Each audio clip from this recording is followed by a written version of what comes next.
very different. Yeah, big change. I interviewed you guys in July, so it's been a couple months. But at the time, it was the 2-year anniversary, if you guys can believe it, back in July, from when you did your first script reading. So I want to start there. Question for the both of you. What was it like, one, driving out to Atlanta and doing that first script reading? You know what your part is, you're with all the other cast members. Give me a brief synopsis of what that one was like. I'll let you go first. Go.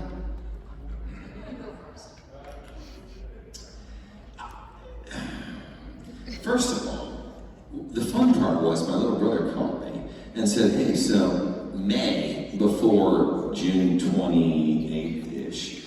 So May 15th-ish of 2019, Patrick's like, dude, so I have this house and it's kind of cool and it's like 12 acres and it's gonna be awesome. So I'm thinking like you can come up and we can go fishing. I'm like, what the hell are you talking about? It's like, I'm doing Conjuring, man. Like, you should come up and like just hang out and bring the kids and have fun. I'm like, yeah. So then I called my agent, I'm like, what the hell are you doing? Call and find out if I can read for something. I don't even want to tell Patrick, right? Because I have this idea that could be fun. I don't care what it is.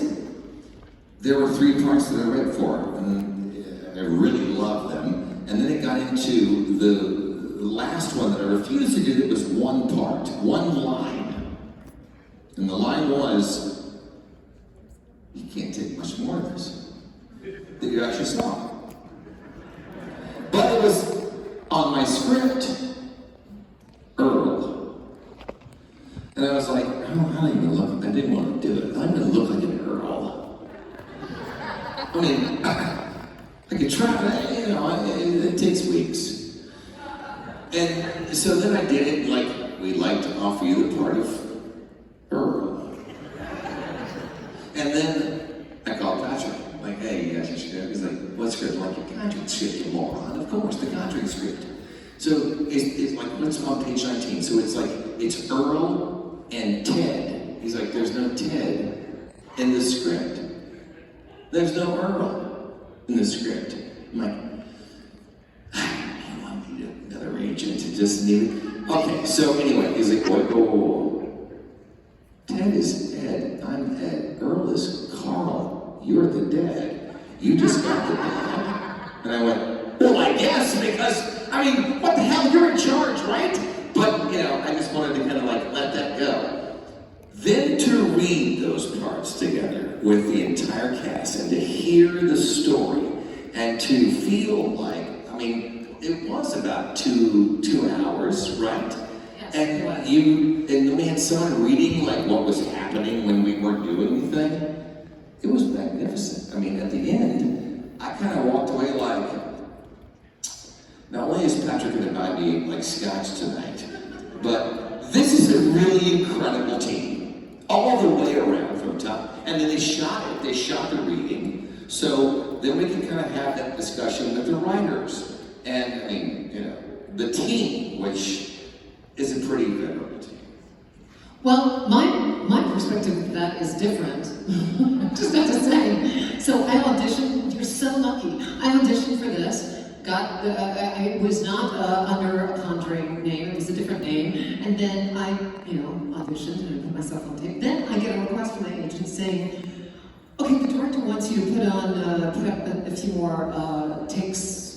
Get up this one scene." So I thought, all right, fine. I had a cold. I didn't really want to do it, but I did. I was like, okay, Paul, you're gonna have to do it instead of my friend. Just tape it. Not me, Paul. Not just Paul. My husband, Paul. Just tape it. Well, let's knock out about 10 takes. So I sent him 6. Didn't think anything of it. 2 weeks later, I get a phone call. Hi, guess what? You booked a Conjuring. Oh. Do you want to go for the table read? They want to find out. They're going to book you for a round show. Yeah. So here's the thing. I played the villain, but I never got a copy of the script. And seriously, the first time I heard it live or even knew what the script was about was at said table read. And having any other information and even getting any other was impossible because I would ask, hey, do you think you could get me a copy of the script?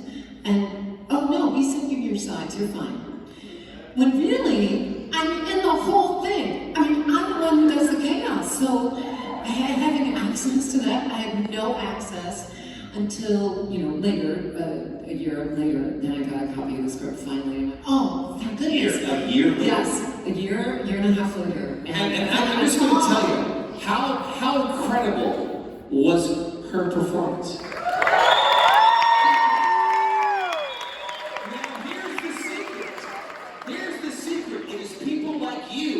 Saw the movie, and this may be one kind of colloquial way to say it, but COVID-19 actually made this movie better because we shot this movie in May and June and ended in early July of 2019. We were ready for 2019 September 11th of all dates opening, and then the world changed, and then they tested it and went, who is she? Audiences said, oh, she's got to be the link to this, or wait a minute, we want to see more of her. So I'm here to tell you, and not because I'm a fan, because, I'm a fan, but I'm not going to say it like that. But it's because of people like you that see the movie, that like the movie, that said, I want to see more of this. And that movie changed. That entire ending changed. We cut a bad guy out of a movie. $160 million studio movie.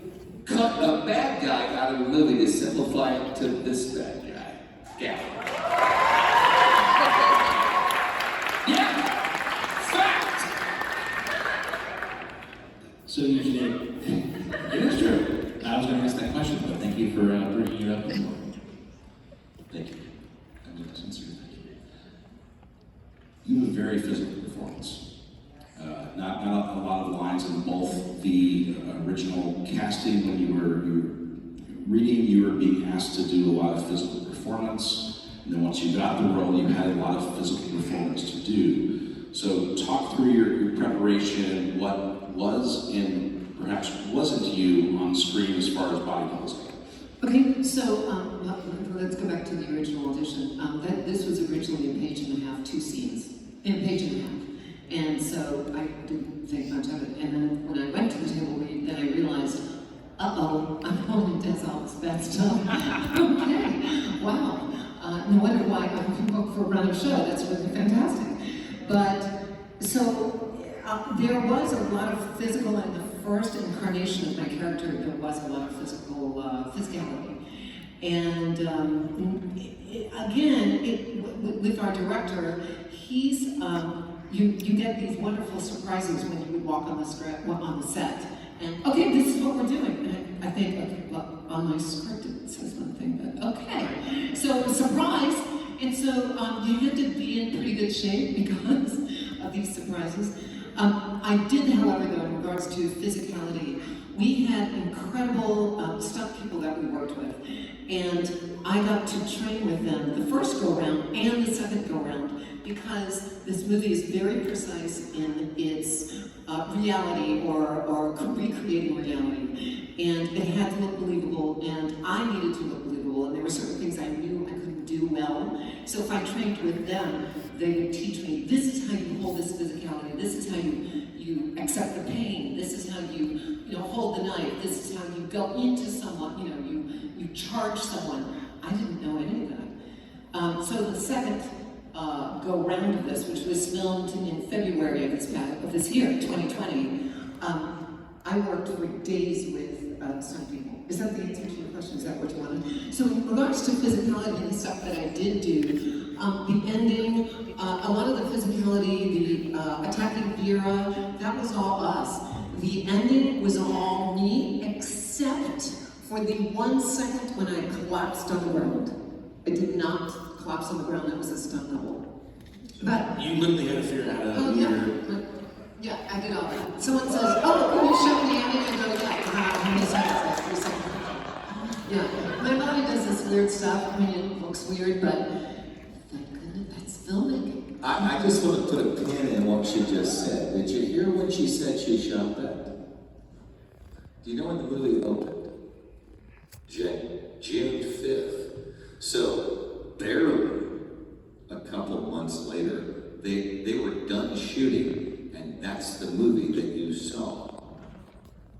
That doesn't happen that often, where you have a project of this scope that had an entirely, like I said, removed the character. And by the way, he's still in it.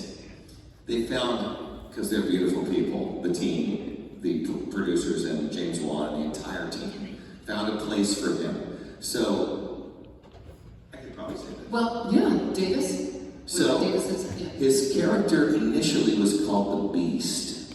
Yeah, in the you can say script. it's public. And you were called the Witch initially. Yes, I was. And then well, we it went became back and the forth, vacillated, which occultist, which occultist. So the Beast was entirely removed from what we shot, right? But he shows up in one moment, and he's in the prison when Rory, right, who plays Arnie, he does the It's not kind seen. of creepy little blondie song with the long scraggly hair. That was the Beast. And he was in a really big role as we shot. But from February to June 5th is when the movie went worldwide. That was a lot of work. So, but it was because of her that we got a better movie, I think. I mean, nothing has nothing to do with the room.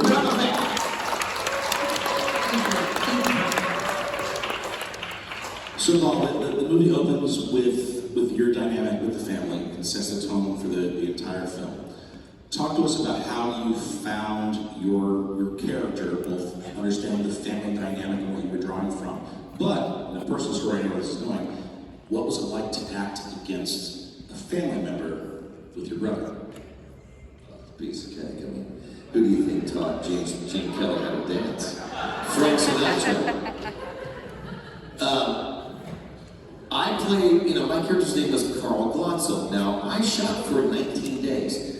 What was also interesting, I think, from a story standpoint, is that there are multiple scenes that may or may not be on any other DVD or, they're deleted scenes, but the family in the cut based on the edit that went to the test was like, yeah, we're done with the family, right up front. It worked. But the family was real. Carl Glotzel, in real life, in 1980, called Ed and Lorraine Warren, played by Patrick Vera, and said, my son's acting kind of crazy, the clock is doing stuff, the lights are turning on and off at 2 o'clock in the morning, I don't know what's going on. So that part was all real. It's in a book called The Devil in Connecticut. It was a very important book at the time. It's impossible to find. But the book was a bestseller.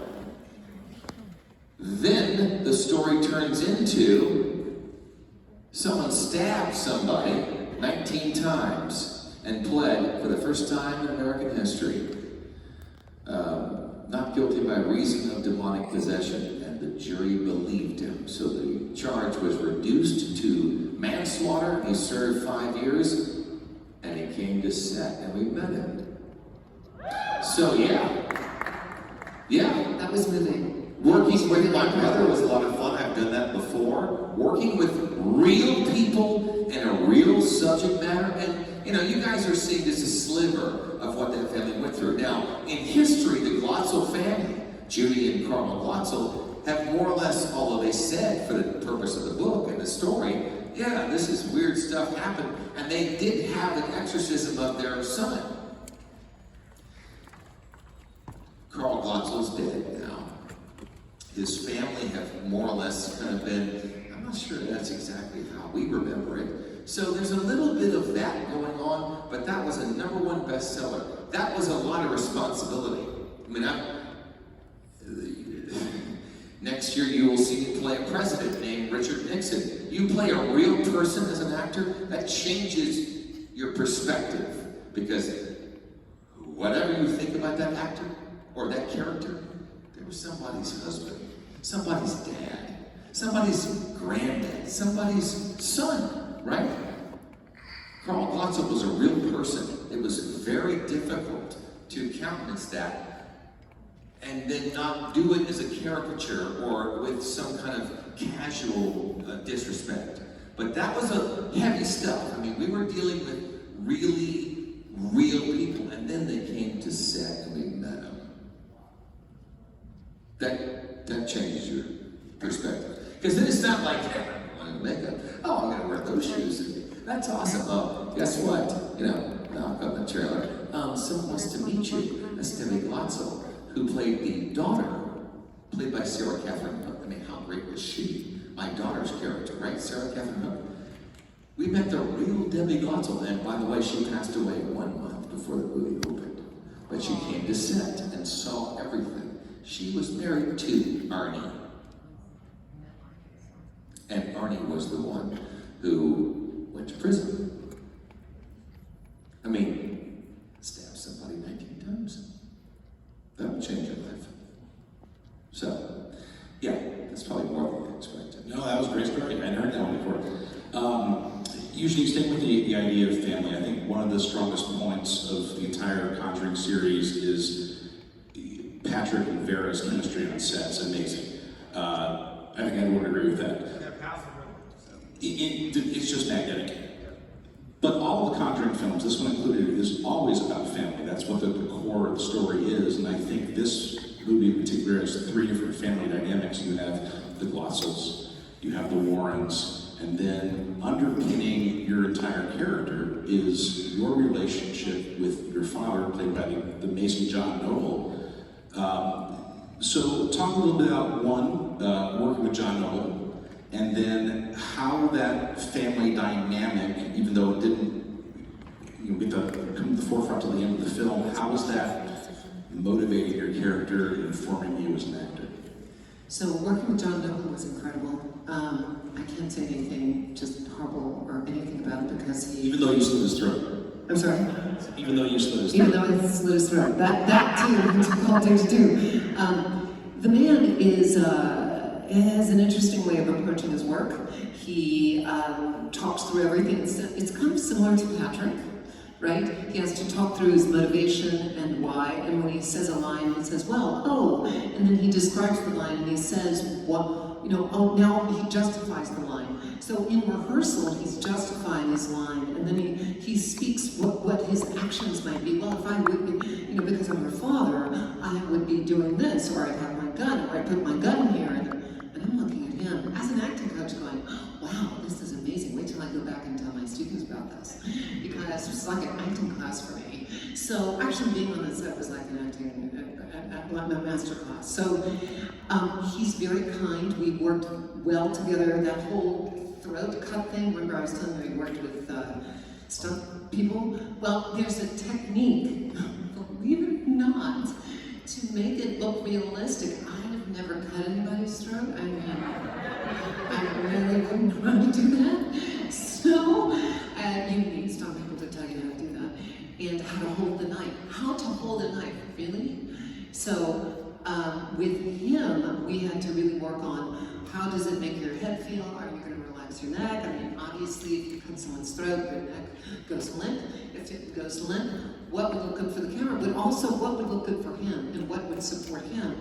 And then bringing in my subtext. So, and then he and I got to talk about that, which was really so special with this icon in the film industry. I haven't mentioned that my father was, was played by John Noble, and my niece just had a fit. What? So I said, well, I guess I've got a lot of brownie points, in her world. So at any rate, that was great. There was another question you asked me. It was about family dynamics. So it's interesting in this film. You have a lot of you have the Vera and Lorraine, the Vera and Ed and Lorraine dynamic, and you have their duo, right? So Laurie and Sarah Catherine, right? And they parallel each other. Well, there's also another parallel, which is Vera and my character. And if you look at Vera, she's very religious, but she's got something else going on. And she sees, she's able to foresee. And what does my character do? She does the same thing. What was my character in? My character was raised in a religious environment under the Catholic Church. And they're both one step away. They're both opposite each other, but also twins to each other. And it's very interesting how this film captures that in the different parallels. The relationship of family with, the John Noble character and I, and Lorraine, et cetera, et cetera. So to me, that's a wonderful Easter egg to discover in doing the film, and it helped my character. That's lovely, because you're absolutely right. I mean, Vera's character could just as easily been the witch, and you could have been her character. So I think that definitely comes through in the movie. One more question for each of you before we open up the audience. Paul, you kind of have a haunted house story that happened on set. Well, I'll say that when the parting gift for working on a movie like this is holy water, that gets your attention. On the very first day, which, if you all remember, there's a moment early where Julie, the great Julie, you guys see WandaVision, right?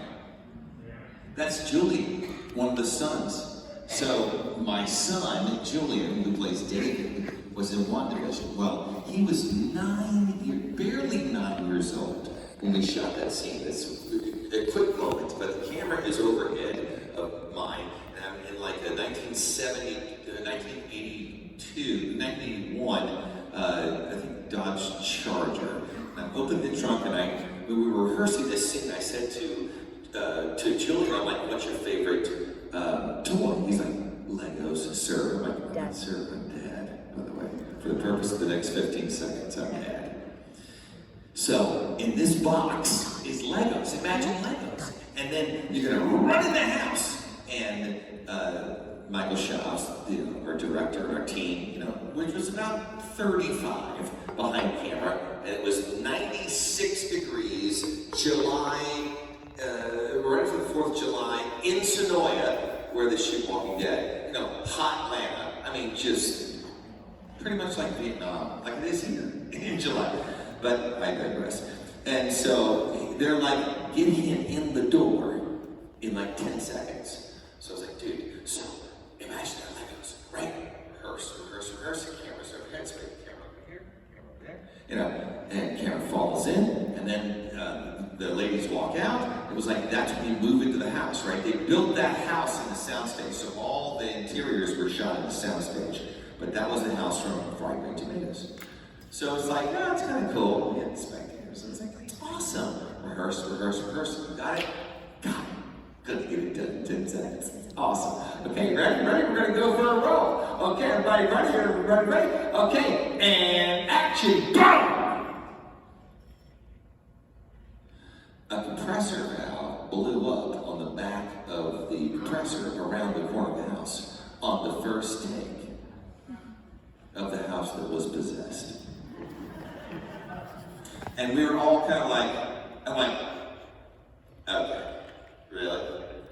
I mean, on the first take, really, we're doing this? Everybody's fine? And some dude walks in like, "It's all good, man," just like you blew off. I'm like, on the first take of that house that's possessed. Actually, it's better. We go inside, and the house was lived in. They were very kind. People lived there, but we stayed in a little foyer. In the foyer was barely air conditioned. There was a little parlor in a house like that, turn of the century house. The lights were off in those rooms. One of the PAs walks out after we're sitting there in our chairs, not unlike this, me and Charlene, who plays my wife Judy, sweating to death. And she's like, I'm like, "You live in LA. You should come to Florida." And then July, this is nothing. And PA walks out and said, "Do not go in that room." I'm like, "Why?" The light just turned off. I'm like, the light that was not plugged in. Was it on? Oh yeah, it was on. Okay. We're gonna go outside. Let's just go stay outside. You know? So those are two real moments on my first day. And you had a priest on set every day blessing you guys, right? Well, I can say from mine. From the very beginning. Yeah, we had Bishop. The Bishop blessed the set in the very beginning, blessed everyone. I wasn't there. And then James, remember the publicist, said, hey, do you want, when I came a few weeks later, when I started filming, do you want the Bishop to come and bless your set? Yes. Do you want him to bless you? Yes. Everything. Do you want everything? Yes. And fortunately, we all worked out fine.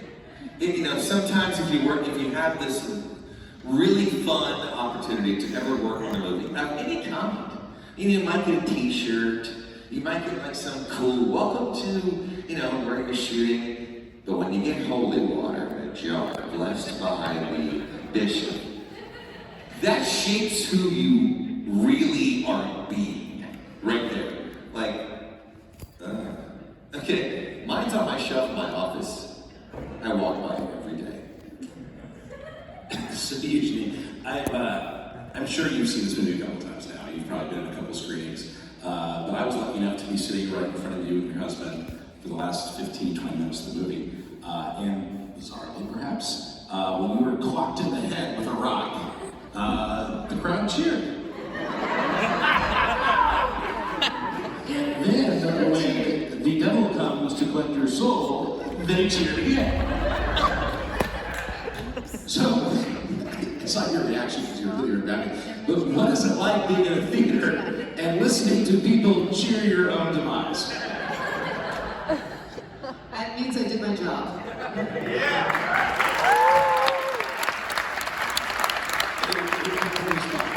right, well, let's open up the crowd right there in the front. Go ahead and scream out your question. Hi, Jack. Thank you.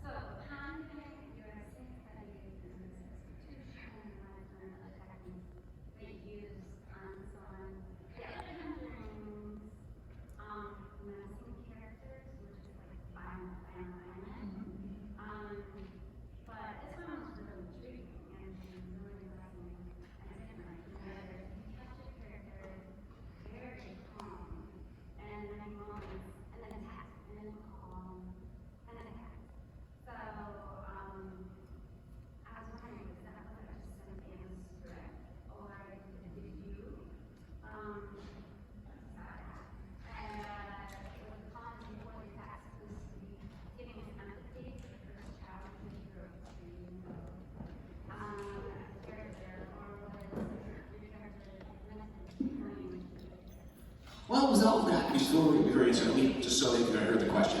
The question was, thank you. The question was, where did the restraint in your character come from, and then where were you pulling the empathy from the audience, or what the audience experienced from your character? So my character is a human being, right?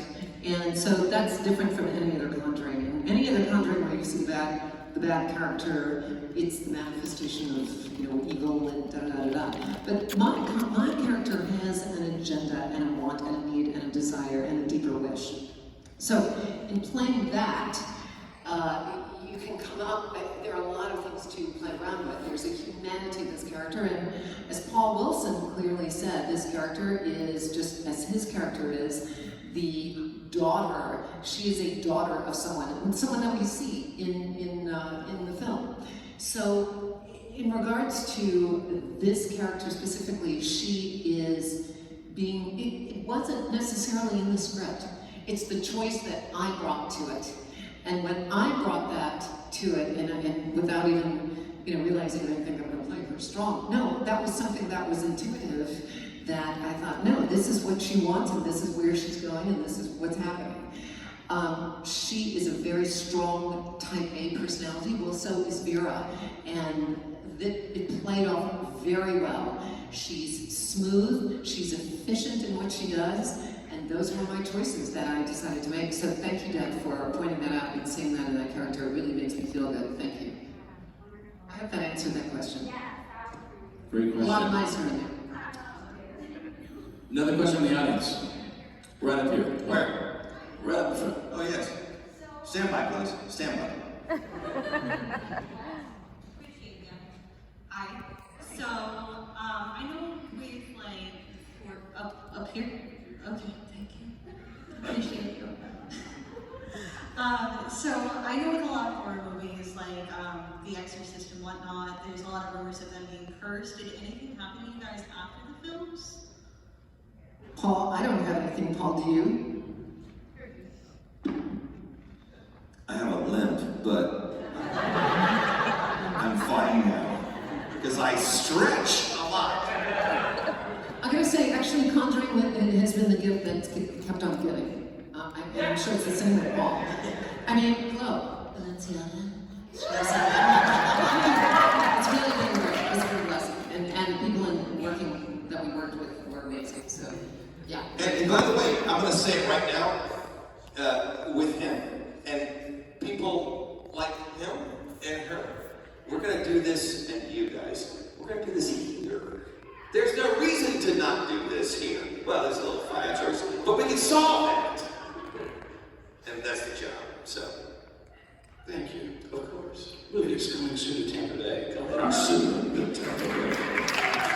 We don't have time for that. Next question, come on. What? Yes, up there. You're gonna have to yell. Stand up. I'm not sure it's great. Oh, no, that's up top. Let him go up top. There's one up top. He's not right now. You up top? No, go ahead, yell. You're up top. What's your question up top? What was it like to play the villain? Amazing. Amazing. Let me tell you, you walked on set. First of all, the set is so specific. The set designer was, I have no words to explain her talent because it was exquisite. So every time, well, I had one set when we originally filmed and then I had a different set when we came back and filmed again. Tell me about the cathedral, the place that, you know. Oh, the church? The church. Oh my gosh, you didn't get to see it. Actually, you did see it in the film, but you didn't know you were inside the church because it was edited so well. But, so in the first incarnation of my character, I'm in an old abandoned church in the middle of nowhere. And it is, it's the part of the roof has fallen in. You've got this old organ that's trashed and dumped on the side. I have the same altar. Behind the altar is an old tree that's grown through the floor that's crammed with skulls, and then paint on the plaster and old chairs that are kind of crumbling and put off to the side, and dead leaves and all this trash, and then stained glass windows. It was absolutely exquisite. So when you walk on a set like that, you just, it's the wonder of the magic of this business that just takes you in. So playing the role, it's interesting when you play a role online, it's like, oh, okay, yeah, okay, fun, that's fun. Okay, we get into character, and then I jump out of it. I mean, it's fun. It's the camaraderie, really, that entices me, I think. I don't know. I don't know if I answered your question, but I hope I got close to it. Go for it. Go up top again. Go ahead, sir. Oh, yes. Broadcast yourself. So some of the audience do enjoy watching some of the villain successes. How do you bring some of those successes into your character for us to see? Actually, that's a tough one. How do I bring some of my successes into my character? Well, I had, it's a tough one. Oh boy, I'm trying to think You've of some of the succeeded in some of successes. your goals. I'm sorry? You've succeeded in some of your goals. Yes, okay, that is true. Well, it's the, thank you. It's the affirmation of the agenda that I need. Again, going back to the desire. What is my deeper wish, or what is my character's deeper wish? What does she want? And then when she accomplishes that, then it's that positive, okay, I'm getting closer to my wish. So what I need to do as a human being, Eugenie needs to do, is figure out, well, what is my deeper wish, and figure out, well, wait a second, how in some way can they overlap in some way? I'm not horrific, I don't go around killing people or casting spells, even though I'm from New Orleans, but still, there's gotta be a root that falls together somewhere, and when there's the root, then you can find, I know this may seem abstract, but then you can find the motivation to do what you do. I mean, and I'm not really killing people. I mean, that knife was actually a rubber knife. I know, it was crazy. I could go like this on to it all day. So that's what makes it fun. Like, oh my gosh, I get to kill with That's actually a different movie.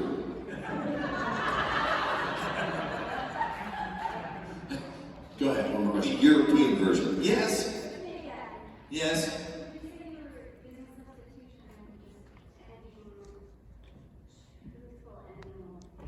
Well, I don't know if I was using substitution, but I don't know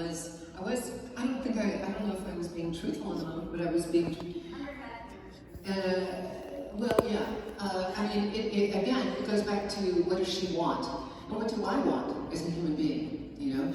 And so, as an actor, you make choices, and the choices, they can be personal choices. They don't have to match exactly the choices that your character makes, but if you make a choice for your character, there has to be some sort of synergy in there somewhere. We have a question actually from here. Okay, so my question is, around how long did it take you to get ready for your scenes? My scenes are Paul's scenes. Well, I mean, I travel a lot of things. Okay, so if they were like, oh, I'm at my altar and I'm lighting a few candles, I mean, that was easy peasy. I'd sit in the chair, they did my makeup, they took, you know, what, 40 minutes to do my makeup and my hair, I get my wardrobe, I've had a little bit to eat, and they go, okay, Eugenie, we're ready. And I'm okay, I walk to set. And then they go, oh, what are we doing today? Oh, I know what we're doing today. And so lighting candles, I lit a lot of candles. So getting ready to learn how to light a lot of candles, easy peasy. The other stuff, it's when we got down to the nitty gritty stuff of you know, my anxiety when they had either broken my altar or I knew they were, if I knew Lorraine was after me, those scenes, that took a little bit more energy. That took energy on the side when, what happens is on set, you'll have the DP and the lighting crew setting up lights and your stand-in is there. Well, that's the time, once you've had hair and makeup look at you, that's the time that you do your prep. Because when the director's ready, you better be ready. And so I took that time and I stood to the side and I either, you know, would do jumping jacks or run around or get motivation, like my ending scene when I'm contorted and my head's over and, you know, water and fluids, bodily fluids are coming out of my nose and my mouth and my eyes and everything else. That took a little bit of prep in advance to come there and to get to that point. And I asked the director, okay, when we get to the scene, can I have a little bit of time off? Do you mind if I just go off to the side for a minute? Sure. And they gave me that. It wasn't a long time. I mean, it took maybe 10 minutes, but still, it was 10 minutes that I needed secluded to the side to get to where to that intensity of where, you know, I'm contorted, I'm in extreme pain, and you know, and then that comes to right in. So, but anyway, did I answer your question? Okay, good. Sally, do we have time for more? We got one more question. The movie was so scary and so serious and all. Did you guys do anything like in between takes to kind of lighten up the set, jokes on one another? Or... Paul, do you have anything you want to answer? Well, I mean, we drank a lot.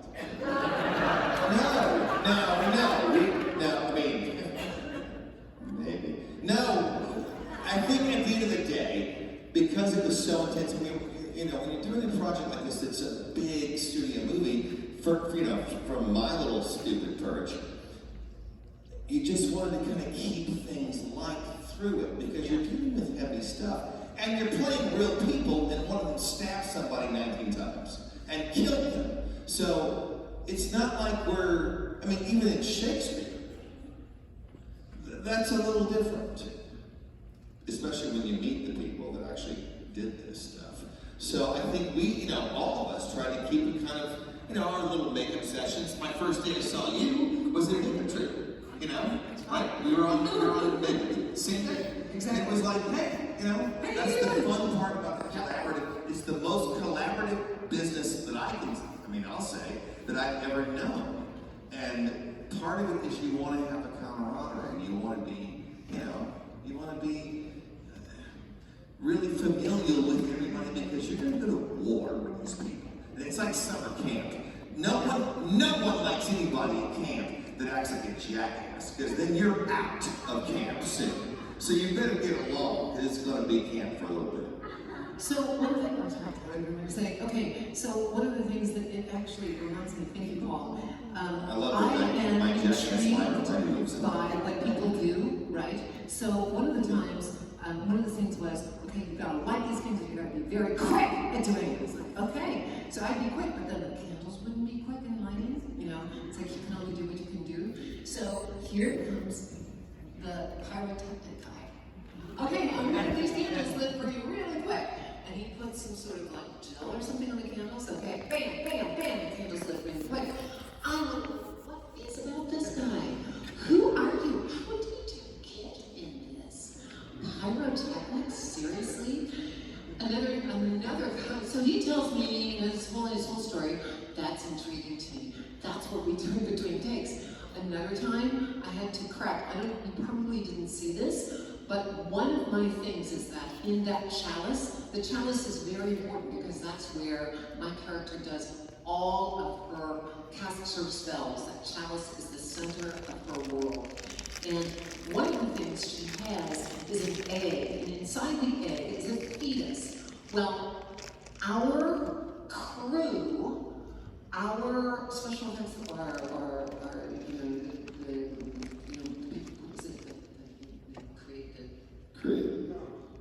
Creative people. Thank you.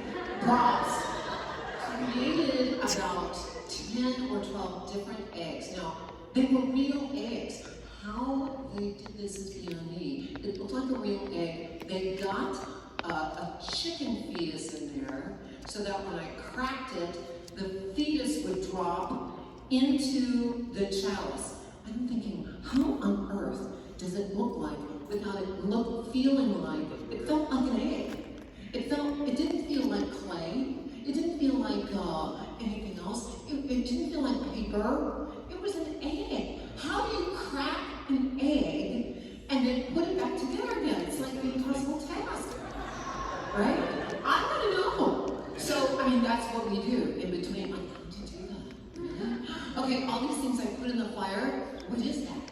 Oh, well, this is turmeric. Really? Wow. It's all these fun things in the fire. It's great. I want to know. So, yeah, that's the answer. It's curiosity. You're also saying it's going to props. It's a lot of fun. Very last question from the balcony. Go ahead, sir.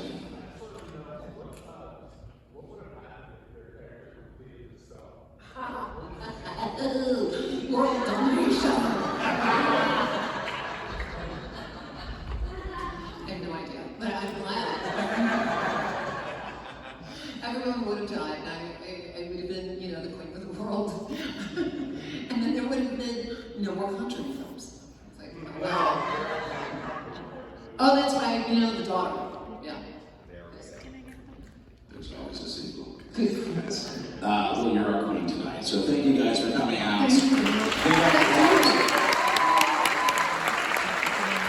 Thank you all for coming out. I hope you guys have a great weekend. This is the start of the Nightmare on Franklin Street series, so definitely come back out for the rest of the films. See you next time in the movies. Thanks, guys. Thank you.